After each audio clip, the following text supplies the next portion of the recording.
അപ്പോൾ കണ്ണൂരിലേക്ക് എത്തിയാൽ കണ്ണൂരിൽ പ്രതിഷേധത്തിനിടെ KSU പ്രവർത്തകർ മന്ത്രിയെ ആയുധം ഉപയോഗിച്ച് ആക്രമിച്ചെന്ന് FIR. കൊല്ലട എന്ന് ആക്രോശിച്ചെത്തിയ പ്രവർത്തകർ കഴുത്തിന് നേരെ ആക്രമിച്ചു. തടയാൻ ശ്രമിച്ച ഗൺമാന് പരിക്കേറ്റെന്നും FIR-ൽ പറയുന്നു. ഗൺമാൻ നൽകിയ മൊഴിയുടെ അടിസ്ഥാനത്തിലാണ് പോലീസ് കേസെടുത്തത്. മന്ത്രിക്കെതിരായ ആക്രമണത്തിന് പിന്നാലെ സംസ്ഥാനത്ത് വ്യാപക പ്രതിഷേധമാണുണ്ടായത്.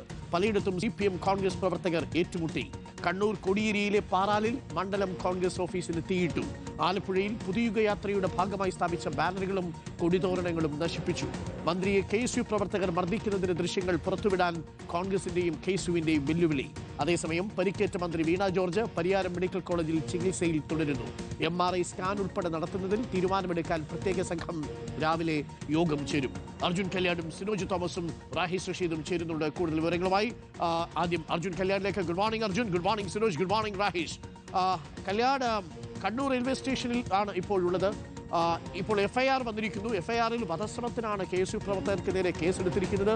കൊല്ലട എന്ന് പറഞ്ഞുകൊണ്ട് KSU പ്രവർത്തകർ മന്ത്രിയുടെ നേരെ ആക്രോശിച്ചെത്തി മന്ത്രിക്ക് കഴുത്തിന് പരിക്കേൽക്കുന്ന തരത്തിൽ ആക്രമിച്ചു. ഒപ്പം ഗൺമാനും പരിക്കേറ്റു എന്നാണ് FIR. ഗുരുതരമാണ് FIR പറഞ്ഞിരിക്കുന്ന കാര്യങ്ങൾ.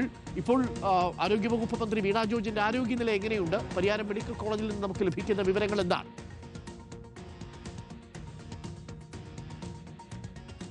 ഡോക്ടർ അരുൺ, ആദ്യം നമുക്ക് ഈ FIR-ന്റെ വിവരങ്ങൾ പറയാം. FIR-നകത്ത് സൂചിപ്പിക്കുന്നത് മന്ത്രിയെ കൊല്ലട എന്ന് ആക്രോശിച്ച് ഏതോ ഒരു ആയുധം ഉപയോഗിച്ച് ഈ പറയുന്ന KSU പ്രവർത്തകർ മന്ത്രിക്ക് നേരെ പാഞ്ഞടുത്തു എന്നുള്ളതാണ്. FIR-ലെ വാചകങ്ങൾ തന്നെ നമ്മൾ കൃത്യമായ രീതിയിൽ പറഞ്ഞു കഴിഞ്ഞാൽ കണ്ണൂർ റെയിൽവേ സ്റ്റേഷനിലെ 1-ാം നമ്പർ പ്ലാറ്റ്ഫോമിൻ്റെ എൻട്രൻസിൽ എത്തിയ സമയം കുറ്റം ചെയ്യണമെന്ന ഉദ്ദേശത്തോടും കരുതലോടും കൂടി 1 മുതൽ 5 കൂടിയ KSU പ്രവർത്തകരായ പ്രതികൾ റെയിൽവേ സ്റ്റേഷനിൽ അതിക്രമിച്ചു കയറി കരിങ്കൊടി കാണിച്ച് മന്ത്രിക്കെതിരെ മുദ്രാവാക്യം വിളിച്ചും കൊല്ലട എന്ന് ആക്രോശിച്ചുകൊണ്ടും എന്തോ ആയുധം ഉപയോഗിച്ച് മന്ത്രിക്ക് നേരെ ചാടി വീണ് കഴുത്തിന് ആക്രമിക്കുകയും തടയാൻ ശ്രമിച്ച പരാതിക്കാരനായി, അതായത് പരാതിക്കാരൻ എന്ന് പറയുമ്പോൾ മന്ത്രിയുടെ ഗൺമാനാണ്, ആ പരാതിക്കാരനെ കൈകൊണ്ട് അടിക്കുകയും തടഞ്ഞു വെക്കുകയും ചെയ്യുകയും പരാതിക്കാരൻ്റെയും മന്ത്രിയുടെയും ഔദ്യോഗിക കൃത്യനിർവഹണം തടസ്സപ്പെടുത്തുകയും ചെയ്ത കാര്യത്തിന് എടുത്ത FIR എന്ന രീതിയിലാണ്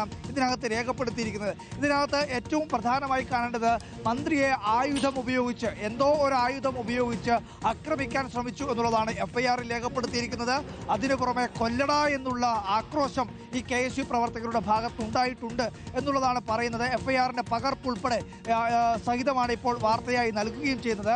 എന്തായാലും ഈ പറയുന്ന രീതിയിൽ ഇവിടെ നമുക്ക് ലഭ്യമായിട്ടുള്ള ദൃശ്യങ്ങൾ പ്രകാരം അത്തരമൊരു ആക്രോശം ഉണ്ടായതായി നമുക്ക് എവിടെയും കാണാൻ വേണ്ടി കഴിയില്ല. അതുപോലെ തന്നെ ഇവരുടെ കൈവശം ആയുധം ഉണ്ടായോ എന്ന കാര്യത്തിലും നമുക്കിപ്പോൾ ലഭ്യമായിട്ടുള്ള ദൃശ്യങ്ങളിൽ അത്തരം തെളിവുകളൊന്നും തന്നെ ലഭിച്ചിട്ടില്ല. അതുപോലെ തന്നെ ഇപ്പോൾ മന്ത്രിയുടെ ആരോഗ്യസ്ഥിതിയിലേക്ക് വന്നു കഴിഞ്ഞാൽ മന്ത്രിയെ ഇന്നലെ രാത്രിയിലാണ് ഈ പറയുന്ന പരിയാരം മെഡിക്കൽ കോളേജ് ആശുപത്രിയിലേക്ക് മാറ്റുന്നത്. അവിടെ ഈ MRI സ്കാനിംഗ് ഉൾപ്പെടെ നടത്തേണ്ടതുണ്ട് എന്നുള്ള ആവശ്യം കണക്കിലെടുത്തുകൊണ്ടാണ് അത്തരമൊരു തീരുമാനത്തിലാക്കി എത്തിയതെന്ന് വേണം മനസ്സിലാക്കാൻ. ഇന്ന് രാവിലെ ഈ പറയുന്ന രീതിയിൽ MRI സ്കാനിംഗ് ഉൾപ്പെടെ നടത്തുന്നതുമായി ബന്ധപ്പെട്ടുകൊണ്ടുള്ള ആലോചനകൾ നടത്തുന്നതിന് വിദഗ്ധ ഡോക്ടർമാരുടെ സംഘം, ഒരു മെഡിക്കൽ ടീം രൂപീകരിച്ചിട്ടുണ്ട്. ആ ടീം യോഗം ചേരും എന്നുള്ളതാണ് മനസ്സിലാക്കുന്നത്. അരുൺ, ഒരു ചെറിയ കാര്യം കൂടി, നമ്മളിപ്പോൾ നിൽക്കുന്നത് കണ്ണൂർ റെയിൽവേ സ്റ്റേഷനിലാണ്. ഇന്നലെ ഈ സംഭവങ്ങളെല്ലാം അരങ്ങേറിയത് ഈ റെയിൽവേ സ്റ്റേഷനിലാണ്. ആ സംഭവം ലഘുവായി നമുക്കൊന്ന് വിവരിച്ചു കഴിഞ്ഞാൽ മന്ത്രി ഇന്നലെ വൈകുന്നേരം 3:15 കൂടി തന്നെ കണ്ണൂർ റെയിൽവേ സ്റ്റേഷൻ്റെ ഇതാണ് പ്രധാനമായിട്ടുള്ള എൻട്രൻസ് എന്ന് പറയുന്നത്. ഇവിടെ ഈ അമൃത് ഭാരത് പദ്ധതിയുടെ ഭാഗമായിട്ടുള്ള നിർമ്മാണ പ്രവർത്തനങ്ങൾ നടക്കുകയാണ്. ഇപ്പോൾ സാധാരണ രീതിയിൽ യാത്രക്കാർ ഇതിന് തൊട്ടടുത്തുള്ള വശത്തുകൂടിയാണ് റെയിൽവേ സ്റ്റേഷൻ്റെ അകത്തേക്ക് കടക്കുന്നത്. നമുക്ക് കാണാൻ വേണ്ടി കഴിയും. ഇതിൻ്റെ നേരെ എതിർവശത്തു കൂടിയാണ് സാധാരണ നിലയിൽ ഇപ്പോൾ ആളുകൾ കടന്ന് പോയിക്കൊണ്ടിരിക്കുന്നത്. അല്ലാത്ത സമയങ്ങളിൽ ഇതുവഴി തന്നെയാണ് ആളുകളിലും യാത്രക്കാരുമെല്ലാം ഈ പറയുന്ന ഭാഗത്തേക്ക്, അതായത് റെയിൽവേൻ്റെ പ്ലാറ്റ്ഫോമിനകത്തേക്ക് പോകുന്നത്. ഈ ഭാഗത്തേക്കാണ് ഇന്നലെ മന്ത്രി എത്തുന്നത്. ആ സമയത്ത് തന്നെ 2 ഇടങ്ങളിൽ നിന്നും പ്രതിഷേധം ഉണ്ടാകുന്നുണ്ട്. 5 പേരായിരുന്നു പ്രതിഷേധ സംഘത്തിലുണ്ടായിരുന്ന. 3 പേർ റെയിൽവേ സ്റ്റേഷന് പുറത്ത്, അതായത് ഈ നമ്മൾ നിൽക്കുന്ന റെയിൽവേ എൻട്രൻസിൻ്റെ ഈ ഭാഗത്ത് നിന്നും കൊണ്ടും കടന്നു വരുന്നു. ഈ പറയുന്ന ജില്ലാ പ്രസിഡന്റ്, KSUവിൻ്റെ ജില്ലാ പ്രസിഡന്റ് അതുൽ MC ഉൾപ്പെടെയുള്ള 2 പേർ ഈ പറയുന്ന റെയിൽവേയുടെ പ്ലാറ്റ്ഫോമിനകത്താണ് ഉണ്ടായിരുന്നത്. അവർ ആദ്യം ഈ പ്ലാറ്റ്ഫോമിൽ നിന്നാണ് മന്ത്രിക്കെതിരെ, മന്ത്രി എൻട്രൻസിൽ നിന്നും ഈ വഴി, നമ്മളിപ്പോൾ കടന്നു വരുന്ന വഴി ഇങ്ങോട്ട് പ്ലാറ്റ്ഫോമിലേക്ക് വരുന്ന സമയത്ത് അതുൽ MC-യും അതുപോലെ തന്നെ അവരോടൊപ്പം ഉണ്ടായിരുന്ന മറ്റൊരു KSU പ്രവർത്തകനും പ്ലാറ്റ്ഫോമിൽ നിന്ന് മന്ത്രിക്കെതിരെ കരിങ്കൊടിയുമായി വരികയാണ് ഉണ്ടായത്. ആ സമയത്ത് 2 പേരും മുഖാമുഖം എത്തുന്ന ഒരു സാഹചര്യം ഉണ്ടായി. പോലീസ് സംഘം അവരോടൊപ്പം ഉണ്ടായിരുന്നു. അങ്ങനെയാണ് ഈ പറയുന്ന സംഭവം ഒരു സംഘർഷത്തിലേക്ക് പോകുന്നത്. നമുക്ക് ഇനിയിപ്പോൾ KSU നേതാക്കളെല്ലാം വേണ്ടി പറയുന്നത് റെയിൽവേ സ്റ്റേഷനിലുള്ള CCTV ദൃശ്യങ്ങൾ പുറത്തുവിടണമെന്നാണ്. നമുക്ക് ഇവിടെ കാണാൻ വേണ്ടി കഴിയും. ഇവിടെ ഒരു CCTV വളരെ വ്യക്തമായിട്ട് തന്നെയുണ്ട്. ഈ പറയുന്ന ഭാഗത്തെ ദൃശ്യങ്ങളെല്ലാം കാണാൻ പര്യാപ്തമായ രീതിയിലുള്ള CCTV ആണ് ഇവിടെയുള്ളത്. അപ്പോൾ സ്വാഭാവികമായും ആ CCTV ദൃശ്യങ്ങൾ പുറത്തു വന്നു കഴിഞ്ഞാൽ ഈ കാര്യങ്ങളിൽ ഒരു വ്യക്തതയുണ്ടാവും. എങ്ങനെയാണ് ഈ സംഭവം ഉണ്ടായിട്ടുള്ളത്, എങ്ങനെയാണ് ഇതിനകത്ത് മന്ത്രിക്ക് പരിക്കേറ്റത്, എങ്ങനെയായിരുന്നു പ്രതിഷേധമുണ്ടായത്, ഇവരുടെ കൈവശം ഏതെങ്കിലും തരത്തിലുള്ള ആയുധമോ എന്തെങ്കിലും തരത്തിലുള്ള പ്രശ്നങ്ങളോ ആ സമയത്ത് ഉണ്ടാക്കിയിട്ടുണ്ടോ എന്നുള്ള കാര്യത്തിലെല്ലാം ഈ CCTV ദൃശ്യങ്ങൾ പുറത്തു വന്നു കഴിഞ്ഞാൽ ഒരു വ്യക്തത വരും. പക്ഷേ ആ CCTV ദൃശ്യങ്ങൾ ഇപ്പോൾ നമ്മുടെ കൈവശമില്ല. അതുകൊണ്ട് തന്നെ അതിനെ അധികരിച്ച് നമുക്ക് സംസാരിക്കാൻ വേണ്ടി കഴിയും. നമുക്ക് ലഭ്യമായിട്ടുള്ളത് ആ സമയത്ത് ഇവിടെ ഉണ്ടായിരുന്ന ചില മൊബൈൽ ദൃശ്യങ്ങളും അതുപോലെ തന്നെ ചില ക്യാമറ ദൃശ്യങ്ങളും മാത്രമാണ്. ആ ക്യാമറ ദൃശ്യങ്ങൾ അധികരിച്ച് സംസാരിക്കുകയാണെങ്കിൽ മന്ത്രിയുടെ അടുത്തേക്ക് എത്തി മന്ത്രിയെ ആക്രമിക്കുന്ന തരത്തിലുള്ള പ്രതിഷേധം ഉണ്ടായിട്ടുണ്ട്, സംഘർഷം ഉണ്ടായിട്ടുണ്ട്. മന്ത്രിക്ക് മുഖാമുഖം ഈ പറയുന്ന KSU പ്രവർത്തകരും മന്ത്രിയും എത്തുന്ന സാഹചര്യം ഉണ്ടായിട്ടുണ്ട്. അതിനിടയിൽ പോലീസുകാരുണ്ടായിട്ടുണ്ട്. ഒരു പരസ്പരം ഏറ്റുമുട്ടുന്ന തരത്തിൽ തന്നെയുള്ള ഒരു അവസ്ഥ ഈ റെയിൽവേ സ്റ്റേഷന്റെ ഈ ഭാഗത്ത് ഉണ്ടായിട്ടുണ്ട് എന്നുള്ളത് ഉറപ്പ് തന്നെയാണ്. പക്ഷേ അത് ഒരു അക്രമത്തിലേക്ക് അല്ലെങ്കിൽ മന്ത്രിയെ വളരെ വ്യക്തമായി പ്രേക്ഷകരിലേക്ക് എത്തിച്ചു. പ്രിയപ്പെട്ട പ്രേക്ഷകർക്ക് ആർക്കെങ്കിലും ഇനി സംശയമുണ്ടെങ്കിൽ ഇപ്പോൾ മുകളിൽ കണ്ട ആ CCTV ദൃശ്യങ്ങളുണ്ടല്ലോ, ആ CCTVയിൽ പതിഞ്ഞിരിക്കുന്ന ദൃശ്യങ്ങളാണ് ഇതിൽ ഏറ്റവും നിർണായകം. ബാക്കി ലഭിച്ചിരിക്കുന്ന പല ദൃശ്യങ്ങളിലും ഈ നേരിട്ട് മന്ത്രിയും ഈ ആരോഗ്യ പ്രവർത്തകരും തമ്മിൽ മുഖാമുഖം എത്തുന്നു. ഇടയ്ക്ക് പോലീസ് നിൽക്കുന്ന ദൃശ്യങ്ങളാണുള്ളത്. ഉന്തും തള്ളും ഉണ്ടാവുന്നു. പെട്ടെന്നൊരു സംഘർഷാവസ്ഥ അവിടെ രൂപപ്പെടുന്നത് കാണാം. ആ സമയത്ത് പോലീസുകാർ അവിടെ പ്രതിഷേധിക്കാനെത്തിയ KSU പ്രവർത്തകരെ പിടിച്ചു മാറ്റുന്നുണ്ട്.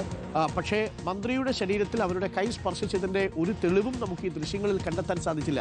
പക്ഷേ അവിടെ പ്ലാറ്റ്ഫോമിൽ പതുങ്ങിയിരുന്ന KSU പ്രവർത്തകർ പൊടുന്നനെ അവിടെ പ്രതികരണവുമായിട്ട് വരികയായിരുന്നു. ആ സമയത്ത് അവിടെ ഒരു സംഘർഷാവസ്ഥ രൂപപ്പെടുന്നതും പ്രേക്ഷകർക്ക് കാണാം. കൃത്യമായൊരു ദൃശ്യം ഇനി ഒരുപക്ഷെ ആ CCTVയിൽ നിന്നാണ് നമുക്ക് ലഭിക്കുക. CCTV RPFന്റെ കസ്റ്റഡിയിലാണ് ഇപ്പോൾ ഉള്ളത്. ആ വിഷ്വൽസ് പോലീസുകാരും അന്വേഷിക്കുന്നുണ്ടെന്നാണ് മനസ്സിലാക്കുന്നത്. ഞങ്ങളുടെ പ്രതിനിധി അർജുൻ കല്യാട് അല്പസമയത്തിനുള്ളിൽ ഒരുപക്ഷെ ആ ദൃശ്യം കിട്ടുകയാണെങ്കിൽ ഇത് പ്രേക്ഷകരിലേക്ക് എത്തിക്കും. അർജുൻ, എന്തായാലും RPFൽ നിന്ന് ആ ദൃശ്യം നമുക്ക് ലഭിക്കാൻ വേണ്ടിയിട്ട് ശ്രമിച്ചുള്ളൂ. നമുക്ക് ആ ദൃശ്യം വളരെ നിർണായകമാണ്. നമ്മൾ പല ക്യാമറ കണ്ണുകളിലൂടെ നോക്കുമ്പോഴും ആ സംഘർഷാവസ്ഥ രൂപപ്പെട്ടിട്ടുണ്ട് എന്നുള്ളതാണ് മനസ്സിലാക്കാൻ കഴിയുന്നതും. മാത്രമല്ല ചില ഡോക്ടർമാർ നമ്മളോട് പറഞ്ഞത് ആ സംഘർഷാവസ്ഥ ഉണ്ടാകുമ്പോൾ കഴുത്തിന് ഒരുപക്ഷെ ക്ഷതമേൽക്കാനുള്ള സാധ്യതയുമുണ്ട്. കാരണം തൊട്ടുമുന്നിൽ നിൽക്കുന്ന പോലീസുകാരുമായിട്ട് ഏറ്റുമുട്ടുന്ന KSU പ്രവർത്തകർ, അതിനിടയിൽ നിൽക്കുന്ന മന്ത്രി. ഇതാണ് അവിടുത്തെ അവസ്ഥ. അപ്പോൾ അപ്രതീക്ഷിതമായിട്ടാണ് ഇത്തരമൊരു ആക്രമണം ഉണ്ടാവുന്നത്. KSU പ്രവർത്തകരിൽ നിന്ന് പ്ലാറ്റ്ഫോമിൽ നിന്ന് നേരെ മന്ത്രിക്ക് നേരെ ഓടിയടുക്കുകയായിരുന്നു. അതാണ് ദൃശ്യങ്ങളിൽ കണ്ടത്. Thank you Arjun Kalyan. വളരെ വിശദമായി അർജുൻ കല്യാൺ അത് പ്രേക്ഷകർക്ക് വ്യക്തമാക്കി കൊടുത്തു. എവിടെ നിന്ന് മന്ത്രി വന്നു, എവിടെ നിന്ന് പ്രവർത്തകർ ഓടിയെത്തി എന്നുള്ള കാര്യങ്ങളാണ് അർജുൻ കല്യാൺ കണ്ണൂർ റെയിൽവേ സ്റ്റേഷനിൽ നിന്ന് തത്സമയം വിവരിച്ചത്. അപ്പോൾ പ്രിയപ്പെട്ട പ്രേക്ഷകരെ, ഇതിനെ തുടർന്ന് ഇന്നലെ വ്യാപക പ്രതിഷേധമാണ് ഉണ്ടായത്. രാത്രിയിൽ പലയിടങ്ങളിലും കോൺഗ്രസ് പ്രവർത്തകരും CPM പ്രവർത്തകരും തമ്മിൽ ഏറ്റുമുട്ടുന്നു, മുഖാമുഖം എത്തുന്ന കാഴ്ച കണ്ടു. കണ്ണൂർ DCCയിലേക്ക് SFI പ്രവർത്തകരുടെ മാർച്ച് കണ്ടു. അവിടെ അതിനെ പ്രതിരോധിക്കാൻ വേണ്ടി യൂത്ത് കോൺഗ്രസ് പ്രവർത്തകർ വരുന്നത് കണ്ടു. ഒടുവിൽ സുധാകരന്റെ നേതൃത്വത്തിലുള്ള മാർച്ച് കണ്ടു. സുധാകരൻ പിന്നീട് DCC ഓഫീസിലേക്ക് വരുന്നത് കണ്ടു. കേരളത്തിലുടനീളം കോൺഗ്രസ് ഓഫീസുകൾക്ക് നേരെ വലിയ പ്രതിഷേധമാണ് ഉണ്ടായത്. നമുക്ക്